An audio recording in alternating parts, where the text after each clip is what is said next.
할렐루야. 반갑습니다. 하나님께서 모든 성도님들 축복해 주셔서 가장 큰 복이 영원히 주님 앞에 행할 수 있는 복입니다. 하나님 앞에 설 수 있는 그 복이 우리 가정에 충만하게 임하여서 하나님을 영원토록 섬길 수 있기를 주의 이름으로 축원합니다. 하나님께서 우리 집을 견고하게 만들어 주셔야, 우리에게 복을 주셔야 우리가 하나님 앞에 설 수가 있습니다. 엘리는 자기 아들들을 사랑했습니다. 누구보다 사랑했습니까? 내가 내 아들들을 나보다 중히 여겨 그랬어요. 하나님보다 사랑했다는 것입니다. 그런데 그 사랑은 삐뚤어진 사랑이다. 진리를 알지 못하는, 진리가 담기지 않는 그 육적인 사랑은 결과적으로 그 아들들을 망하게 하고 집안을 망하게 했습니다. 만약 이 시대는 이제 하나님께서 이스라엘 백성들을 다 일으키시는 그 시대예요. 엘리가 그의 가문의 노인이 없어지고 젊은이들이 젊은 날에 죽임을 당하는 그 광경을 보았더라면 그 마음이 어떠하겠습니까? 33절에 나오죠. 그 눈은 세잔할 것이요 그 마음은 슬플 것이라 그랬습니다. 엘리가 죽었다고 끝날 문제가 아니라는 것이. 누가복음 16장 보면요, 나사로와 부자 이야기 나오는데요, 부자가 어떤 고통을 당하죠? 이 땅에서는 그 좋은 것들을 다 누렸어요. 그런데 그가 음부에 들어갔습니다. 음부는 지옥과 같은 것이, 예수님께서 재림하시면 그 음부가 지옥이 되는 것이, 거기서 불꽃 가운데에서 괴로워하나이다 그랬죠. 지옥의 고통을 당하게 돼요. 그것만이 있는 것이 아닙니다. 여러분 성경 잘 아시지만, 먼저 그가 왜 부자인가? 돈이 많아서 부자가 아니에요. 누가복음 16장을 쭉 읽어보면은 누구에 대한 말씀일까요? 바리새인들에 대한 말씀이에요. 바리새인은 이스라엘 중에 이스라엘 사람입니다. 근데 무엇이 부자인가? 자기가 구원받은 줄 아는 것이에요. 그러니까 마음에 가난함이 없는 거예요. 그게 부자예요. 예수님이 첫 번째 말씀하셨던 그 복, 심령의 가난함, 그것이 없어요. 구원의 문제가 다 끝난 줄 알았어요. 베드로전서 1장 17절에서 각 사람의 행위대로 심판하시는 일을 너희가 아버지라 부른즉 그랬어요. 너희가 나그네로 있을 때를 어떻게 지내라? 두려움으로 지내라. 이걸 몰랐어요. 바울도 똑같이 얘기했어요. 표대를 향해서 달려가라 그랬어요. 이미 얻었다 함도 아니요 온전히 이루었다 함도 아니라 그랬어요. 온전히 이루었다 함도 아니라, 그래서 예수 그리스도께 잡힌 바 된 그것을 잡으려고 달려가노라. 예수님도 자기 십자가를 지고 나를 따를 것이니라 그랬어요. 한결같이 성경은 이렇게 얘기하고 있는 거예요. 근데 이 부자는 다 끝난 줄 알고 잔치를 벌인 거예요. 그래서 호화롭게 산 겁니다. 그게 부자예요. 그런데 이제야 음부에 들어가서 심판이 무서운 걸 깨달았습니다. 그래서 불꽃 가운데에서 괴로워하면서 무엇이 생각났습니까? 자기 집안 사람들이 생각난 거예요. 그게 괴로운 거예요. 그래서 아브라함에게 뭘 요청해요? 나사로를 우리 아버지의 집으로 보내소서. 왜냐하면 그 형제들은, 그 자식들은 자기하고 똑같이 살고 똑같은 믿음을 갖고 있어요. 그러니까 나사로를 보내서 증언하게 하여서 이 괴로운 곳으로 오지 않게 하소서. 그제서야 집안 사람들이 생각난 것입니다. 그런데 허락되지 않았다는 것이에요. 그러니까 그 괴로운 중에 그의 눈이 쇠잔하고 마음이 슬프게 된 것입니다. 그제서야 자신이 가장으로서 영적인 책무를 다하지 못했다는 것을 깨달은 것이에요. 그런데 더 이상 회개할 기회도 없고 가르칠 기회도 없고 전할 수 있는 기회를 받지 못하는 것입니다. 그제서야 내 자식들이 이 괴로운 곳에 그대로 오게 될 것을 알게 되었다는 것이에요. 그러니까 죽었다고 끝날 문제가 아닌 것입니다. 우리가 오늘 예배를 드리고 하나님을 섬기는 이 일이 하나님 앞에서 우리의 자녀와 후손들에게 어떠한 생명의 은혜를 가져다 주는가? 아무도 지금 이 자리에 있는 것을 기억하지 않습니다. 하나님이 아신다는 것이, 하나님이 귀히 보신다는 것입니다. 그래서 이 무명의 하나님의 사람이 선포한 이 저주가 그대로 이루어질 것에 대한 표징으로서 어떤 일을 보여주시죠? 34절 말씀 읽겠습니다. 내 두 아들 홈니와 비느하스가 한 날에 죽으리니 그 둘이 당할 그 일이 내게 표징이 되리라 그랬어요. 이 모든 이 말씀, 이 심판의 말씀들이 성취함이 있을 것이다. 그 표징이 바로 홈니와 비느하스가 한 날에 죽는 것이에요. 이 한 날에 죽는 것을 보면 나머지 모든 말씀들이 다 이루어질 것을 알게 되는 것이에요. 이 내용이 사무엘상 4장에 나오잖아요. 이 블레셋은 아벡에 진치고 이스라엘은 에베네셀에 진을 쳐서 전열을 벌입니다. 전쟁이 일어나요. 첫 번째 전쟁에서 이스라엘 백성들이 4,000명이 죽었습니다. 그래서 황급히 장로들이 모여서 회의를 해요. 장로회라고 하는 것은 이 나라의 가장 높은 의결 기구입니다. 그들이 무엇을 결정합니까? 실로에 있는 여호와의 궤를 이 전쟁터로 가지고 옵시다. 그렇게 결정한 것이에요. 그러면 이길 수 있으리라고 생각한 것이에요. 그들이 한 가지 알았던 것은 여호와께서는 전쟁에 능하신 여호와시다. 그걸 알았어요. 그런데 무엇을 몰랐습니까? 하나님과 동행하는 것이 무엇인지 몰랐다. 정말 비참한 것이. 이스라엘의 고질적인 문제. 무엇이 하나님의 마음인지 모른다는 것이. 하나님과 무엇이 함께 하는 줄 몰랐다는 것이. 법계만 가져다 놓으면 하나님과 함께 하는 줄 알았다는 것이. 이게 고질적인 문제. 그들의 그 형식주의, 그 율법주의, 그 외식이 그들을 망하게 했다는 것이. 그것은 하나님과 동행하는 것이 아니라 오히려 하나님의 진노를 사는 일이었습니다. 그 마음은 하나도 하나님과 함께하지 않았어요. 마음은 전혀 변화되지 않은 채, 하나님을 기뻐하지 않은 채, 하나님을 존중하지 않은 채 법계만 갖다 놓은 거예요. 하나님을 이용한 것입니다. 하나님은 그것을 가장 싫어하시는 것이에요. 그래서 법계를 갖다 놓은 것으로 그들이 의기양양했어요. 그래서 전쟁에서 이길 줄 알았는데 오히려 거기서 대패했죠. 첫 번째 전쟁에서 4,000명이 죽었습니다. 그 두 번째 전쟁에서는 3만 명이 죽었습니다. 그런데 그 법궤 옆에 누가 있었다 그랬어요? 홈니와 비느하스가 곁에 있는지라 그랬어요. 그리고 그 전쟁에서 그 둘이 한날에 죽게 되는 것입니다. 4장 11절 읽겠습니다. 하나님의 궤는 빼앗겼고 엘리의 두 아들 홈니와 비느하스는 죽임을 당하였더라 그랬어요. 이 문명의 하나님의 사람이 예언한 대로 그대로 성취가 되는 것입니다. 그러면 이 모든 말씀들이 다 이루어질 것을 엘리는 깨달아 알았어야 했던 것이에요. 여러분, 이 전쟁은 하나님을 참으로 존중하지 못했던 그런 이 엘리와 홈니와 비느하스 그들에 대한 심판입니다.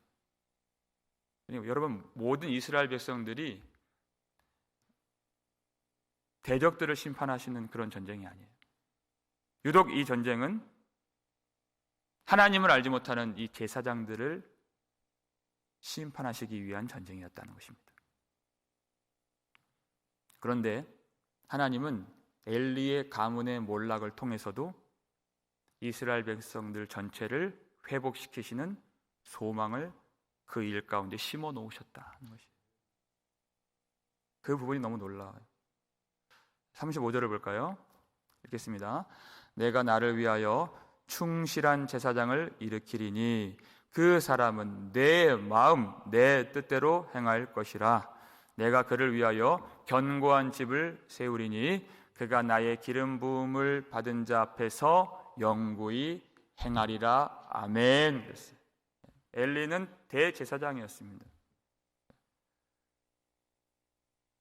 2장 24절 보면 엘리의 범죄, 엘리의 두 아들의 범죄로 말미암아 이스라엘 백성들 전체가 범죄하게 되었다 그랬어요. 이스라엘 백성들 장로들까지 눈이 다 어두워지게 되었다. 그러니까 그런 결정을 내리게 된 것이죠. 그런데 하나님은 이 국가의 운명을 엘리와 그 가문에 다 맡기지는 않으셨다는 것입니다. 엘리가 대제사장으로서 직분을 가지고 섬기고는 있지만 실질적으로 이 민족을 통치하시는 참된 왕은 바로 여호와 하나님이시다. 그들이 범죄하고 그들의 눈이 어두우면 그의 죄의 영향력을 받죠. 그래서 백성들이 어려워지게 되는 일은 있어요. 그런데 결국 이 백성들을 붙들고 주관하시는 분은 하나님이시다. 어떤 사람의 잘못도 하나님의 큰 계획을 깨뜨릴 수는 없다는 것이에요. 하나님의 사랑을 이길 만큼의 어떠한 죄는 있을 수가 없다. 어떤 사람의 죄의 범위보다는 하나님의 주권과 하나님의 통치와 하나님의 사랑의 크기와 너비와 높이와 깊이가 더 크다. 우리는 그 하나님을 신뢰하는 것입니다. 그러니까 항상 은혜를 볼 수가 있는 것이에요. 하나님이 나를 위하여 충실한 제사장, 충성된 종을 일으키리니 그랬어요. 여러분, 충실하다는 것은 무엇입니까? 열심만을 다하는 것이 아니에요. 다시 말씀을 한번 보실까요? 그 사람은 어때요? 내 마음, 내 뜻대로 행할 것이라 그랬어요. 여러분, 열심보다 중요한 것은 하나님의 마음을 아는 것입니다. 하나님의 마음을 모르면 열심히 할수록 범죄하는 거예요. 내 뜻대로 행할 것이라 그랬어요. 그러니까 자기 자신의 마음대로 하지 않는 것이, 나의 뜻대로 하지 않는 것이, 그것이 충실한 제사장이다. 내 마음대로 하고서 이것이 하나님의 마음이요 이것이 하나님의 뜻입니다라고 말하는 사람은 거짓 선지자요 거짓 제사장인 것입니다. 하나님이 그를 절대 살려두지 않는다 그랬어요. 오직 하나님의 마음대로 해야지 하나님이 일으키시고 세우신다 그랬습니다. 예레미야 14장 14절 말씀을 볼까요? 읽겠습니다. 여호와께서 내게 이르시되 선지자들이 내 이름으로 거짓을 예언을 하도다. 나는 그들을 보내지 아니하였고 그들에게 명령하거나 이르지 아니하였거늘 그들이 거짓 계시와 점술과 헛된 것과 자기 마음의 거짓으로 너희에게 예언하는도다 그랬어요. 하나님이 주시지 않았습니다. 근데 자기 마음에 있는 거짓을 가지고 말하면서 뭐라고 합니까? 이것이 주 여호와의 말씀입니다. 이렇게 말한다는 것이에요. 이것이 하나님의 말씀입니다. 그러면 사람들은 그런 줄 아는 것이에요. 왜? 하나님이 말씀을 전할 때 선지자를 통해서 전하시기 때문에. 그러니까 우리가 무엇을 조심해야 되느냐? 우리는 이것이 하나님의 뜻입니다라고 말하는 것을 극도로 조심해야 되는 것이에요. 만약 내가 생각을 얘기하고 싶으면 이것은 제 생각입니다라고 얘기를 해야 돼요. 그런데 어떤 사람들은 자기의 생각을 관철시키려고, 그러니까 나의 뜻을 가지고 이것이 하나님의 말씀입니다 라고, 이것이 성경의 가르침입니다 이렇게 말한다는 것이 굉장히 위험한 것입니다.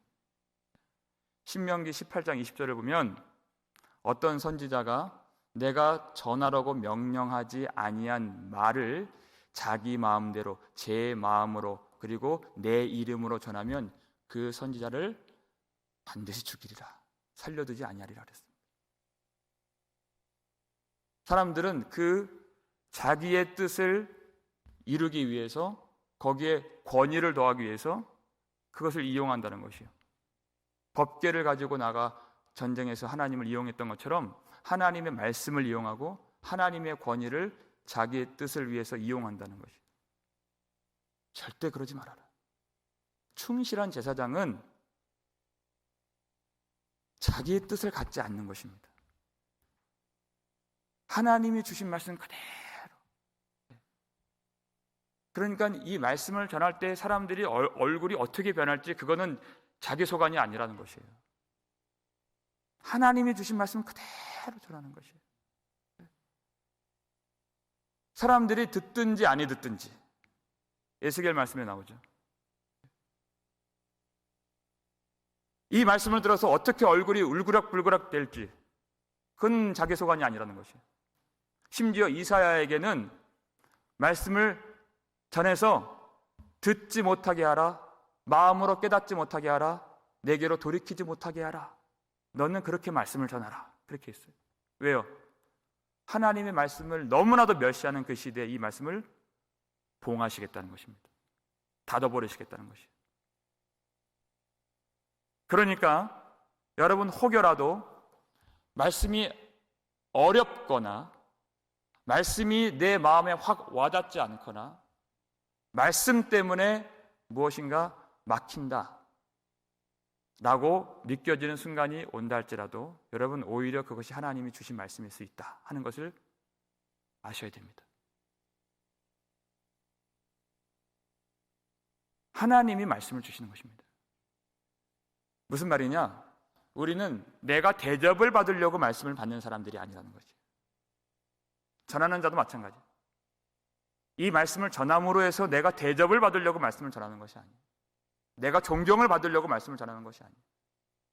결국 하나님을 존중히 여기는 자들을 찾기 위해서 말씀을 전하는 것입니다. 구원은 하나님이 하시는 것이에요. 우리는 이 말씀으로 찾는 것입니다. 어떤 자가 곡식이고 알곡인지. 빛을 드러내야지 그것이 보이는 것이에요. 사람의 눈높이에 맞추고 마음에 맞추고 자기가 마음대로 전해서 말씀을 전하면 하나님의 뜻을 이룰 수가 없는 것입니다. 그래서 하나님이 엘리와 그 가문을 내리시는 것이에요. 그래서 충실한 제사장을 하나님이 세우시는 것입니다. 그래서 내가 그의 집을 견고하게 하리라 그랬어요. 성경을 보면, 특별히 구약 성경을 보면 신약에도 마찬가지지만 하나님께서 세우신 종들은 참 고생이 많습니다. 고난이 많아요. 말씀을 전하다가 박해를 많이 받아요. 말씀 때문에 죽임을 당합니다. 그런데 세상 사람들이 다 그렇게 그를 미워하고 박해를 해도 예레미야는 사람들이 그를 박멸하리라, 그 집안을 박멸하리라 그랬어요. 사람들이, 친구들조차도 예레미야를 그렇게 해하려고 했습니다. 그런데 하나님이 그 집을 견고하게 하리라 그랬어요. 모든 사람들이 다 미워해도 하나님만 우리를 아시면 되는 겁니다. 사람들이 다 좋아해주고 존경해주고 사랑해줘도 하나님이, 마태복음 7장에 나오잖아요. 주여 주여 그렇게 평생 살았어요. 권능도 행하고 귀신도 쫓아내고 선지자 노릇도 했습니다. 그런데 주님이 내가 너를 도무지 알지 못하노라. 왜? 그 사람은 항상 제 마음대로 한 거예요. 자기 뜻대로 한 거예요. 그래서 우리는 우리 뜻이 죽어야 되는 것이에요. 교회를 어떻게 인도하실 것도 그것은 주인의 마음인 것이에요. 내가 어떻게 하려고 하는 것이 아니에요. 하나님께서 하나님의 백성들을 하나님의 길로 하나님이 인도하신다는 것입니다. 그 마음까지도 다 내려놓고 다 하나님이 주신 말씀 그대로. 우리가 왜 이 아침에 나와서 어떤 사람의 말을 들어야 되겠습니까? 그렇지 않죠. 하나님 주신 말씀 그대로. 그 말씀이 나의 마음을 상하게 할지라도 그 상한 심령으로 주님께 나아가는 것이.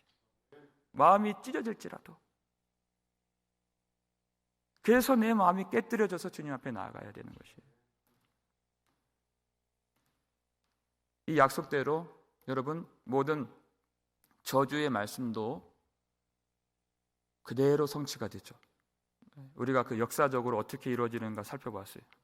한 사람 남은 아비아달조차도 파면이 되는 것. 그리고 85명의 이 엘리 가문의 젊은 제사장들이 아히멜렉을 위시해서 에돔 사람 도에게 의해서 죽임당하는 것. 우리가 어제 다 확인해 봤습니다. 그런데 하나님이 저주의 말씀도 그렇게 성취가 되지만 축복의 말씀은 성취가 되겠습니까? 안 되겠습니까? 반드시 성취가 되죠. 그 집을 반드시 견고하게 해주신다는 것이죠. 언제까지요? 영구히, 영원히 그 집을 붙잡아 주신다는 것입니다. 그러니까 우리는 하나님을 존중히 여기고 하나님 앞에서 충실하게 섬길 수 있어야 됩니다. 여러분, 이건 비단 목회자만을 위한 말씀이 아닙니다. 우리 모두가 다 왕같은 제사장이라 그랬어요. 이제는 성령의 시대에서는 우리가 받을 말씀, 우리가 받은 축복의 말씀인 것입니다. 충성된 종이 되고 충실한 제사장 역할을 우리가 잘 감당하면 영구히 우리의 집을 견고하게 주님이 붙들어 주신다는 것입니다. 그래서 1차적으로 이 말씀이 성취된 사람이 사무엘이죠. 사무엘이 하나님의 기름 부음을 받은 자 앞에서, 다윗 앞에서 그렇게 쓰임을 받고 주님이 세워주신 것입니다. 그리고 다윗과 함께, 그리고 솔로몬과 함께 그 나라를 섬겼던 사독 제사장이, 그의 집이 하나님의 보호하심을 받았습니다. 그리고 이제 모든 하나님의 종들, 왕같은 제사장들이 참으로 기름 부음 받으신 왕, 우리 구주 예수 그리스도 앞에서 영구히 섬길 수 있는 은택과 은총을 받은 것입니다. 우리가 그렇게 주님을 섬기는 것이에요. 여러분, 가장 큰 복이 무엇입니까? 하나님을 섬기고 영원히 섬기는 것입니다. 우리가 가정을 위해서 축복의 말씀, 어제 받은 말씀이 있죠. 우리 그 앞부분만 오늘 한 번 더 살펴봤으면 좋겠습니다. 사무엘하 7장 29절 말씀 앞부분까지입니다. 읽겠습니다. 이제 청하건대 종의 집에 복을 주사 주 앞에 영원히 있게 하옵소서. 아멘. 여러분, 이 축복이 누구에게 임합니까? 종의 집에 그랬어요. 종의 집. 내가 주인이 되지 않는다, 그 뜻이죠. 그리고 우리 집안의 모든 사람들이 다 여호와 하나님을 섬기는 축복을 받았다는 것이, 그게 가장 큰 축복이에요. 하나님을 섬기는 종으로서. 여러분, 종이 갖춰야 될 것은요, 열심히 섬기기도 하지만 열심히만 섬기면 망하는 것입니다. 아시죠? 로마서 10장 2절 3절 말씀 어때요? 그들은 열심히 있으나 올바른 지식을 따르지 못한 사람들이었습니다. 그러니까 하나님의 의를 몰랐다 그랬어요. 3절에서. 로마서 10장 3절에서 하나님의 의를 모르고 자기 의를 세우려고 힘써 하나님의 의에 복종하지 아니하였더라 그랬어요. 모양은, 형식은 열심히 있는데 하나님을 몰라요. 다 자기 마음대로. 이렇게 하면 하나님이 기뻐하시겠지. 자기 뜻대로. 자기의 무언가를 관철시키기 위해서 이것이 하나님의 뜻이라고 말하는 그런 자기 의가 남아있는 그 열심은 하나님을 더 괴롭게 하고 하나님을 대적하는 그런 열심입니다. 충실한 제사장이 되어서, 충실한 종이 되어서 하나님의 마음을 알고 하나님의 뜻대로 행할 줄 아는 그런 사람이 되면 하나님이 주님 앞에서, 그랬어요, 주 앞에서 영원히 있게 하리라 그랬어요. 네. 여러분, 다른 것을 우리가 달라달라 하는 그런 복은 이것보다 크지 않습니다. 주님 앞에서 있는 것이, 주님 앞에 사는 것입니다. 주님과 동행하는 것입니다. 주님을 보는 것입니다. 우리가 우리 가정에, 우리 인생에, 우리 교회에, 우리 모든 권속들이 이 복을 다 받으시기를 주의 이름으로 축원합니다. 그래서 오늘 이 기도하는 자리에서 하나님 앞에, 하나님, 제가 혹 열심은 있지만 하나님을 이용하려고 하는 그런 모습이 있지는 않은지 하나님께 여러분 구하시길 바랍니다. 내가 하나님을 섬기는데 내 마음대로, 내 뜻대로 무엇인가 하려고 하지 않는가?